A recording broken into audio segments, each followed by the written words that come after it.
There comes a moment in every seeker's life, a moment that is silent, terrifying, and strangely sacred, when the identity they constructed begins to collapse. Not because the world has betrayed them, but because the soul has grown weary of the performance. It is a moment not of external tragedy, but of internal truth, a reckoning that can no longer be postponed. For Carl Jung, that moment arrived when he chose to walk away from Sigmund Freud. Their bond had been intimate, almost familial. Freud didn't just admire Jung. He believed in him, believed he was the one who would carry the torch of psychoanalysis into the future. They were mentor and disciple, father and son in thought. But Jung began to perceive something Freud refused to acknowledge. While Freud explored trauma, repression, and the mechanics of the psyche, Jung peered into something older, stranger, something alive. He glimpsed the soul. And this ability to see what others deny, is where every true transformation begins. Because once you encounter truth, real truth, you face a terrible choice. Betray that truth, or betray the person you were. Jung chose to betray the mask. He stepped into the unknown. What followed was not theory or research, it was a descent. He entered what he would later call his confrontation with the unconscious. But make no mistake, this was not a metaphor. It was madness. It was death. He stopped seeing patients. He withdrew from society. He walked the lakes of Kuznect alone, not to reflect, but to endure the storm building within. Beneath the shell of doctor, thinker, father, something ancient stirred. And then came the visions. They arrived like floods. He saw rivers of blood pouring across Europe, years before the First World War. He saw serpents slithering from black wells, whispering forgotten truths. He met a blind prophetess named Salome, an old, winged man called Philemon. He encountered gods, demons, and symbols too primordial to invent. Most people would have run to distraction, medication, or denial. Jung wrote. He called the writings the Red Book, a thick crimson volume filled not with theory, but with visions, mandalas, dialogues, and dissent. It wasn't a textbook. It was a sacred map of the underworld, the psychic underworld, a place where identities dissolve, roles collapse, and the good man is forced to meet the rage, lust, and hunger buried beneath the surface. It wasn't about self-improvement. It was about ego death and rebirth. And Jung, with full awareness, went willingly. He met what we all avoid, the shadow, the raw, wild, exiled force that society tells us to suppress. It wasn't evil. It was wounded. It was him. He saw himself in visions soaked in blood, holding a sword, surrounded by the dead.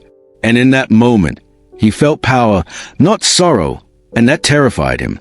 It forced him to confront the part of himself he had never dared face. And from the depths of this encounter came a whisper, "You are not whole. You are not honest. You are not free." And then the divine arrived, not as comfort, but as confrontation. Not a god in the clouds, but a presence that emerged from within.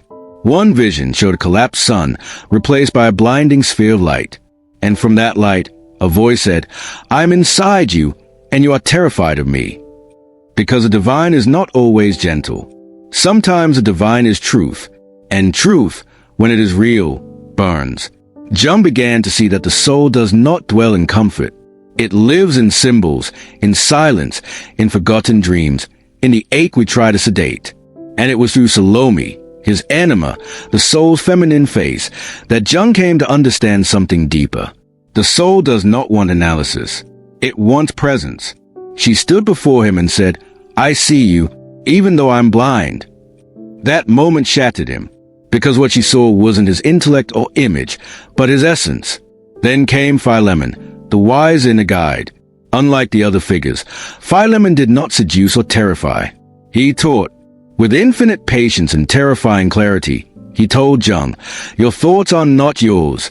They come from the soul." And in that revelation, Jung understood. The psyche is not a problem to be solved. It is a temple. Inside it are the gods we've forgotten, the demons we've disowned, and the soul that never stopped calling. But there was one task left, one that no book, no theory, no mentor could prepare him for: ego death. Not poetic death, not spiritual metaphor, but the literal death of everything he believed himself to be.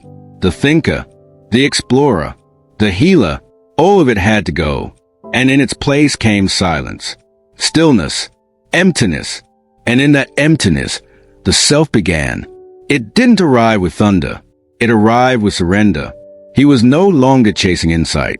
He was listening to the whispers of the soul, to the parts of him that still wept in silence. And in that space, he found something truer than identity, presence. He once wrote, "To become what you are, you must cease to be what you pretend to be." And that is the truth for all of us. This descent, this confrontation, is not Jung's alone. It's yours. Because the Red Book was never just about him. It was a mirror reflecting what waits in each of us. So ask yourself now, what is your soul trying to say? What truth are you avoiding? What part of you needs to die so something real can finally live? The Red Book isn't a legacy. It's not a product. It's a mirror. And if you've read this far, then the mirror is in front of you now. The descent is no longer his story. It's yours. And the question is no longer, what did Jung find? It's, what will you?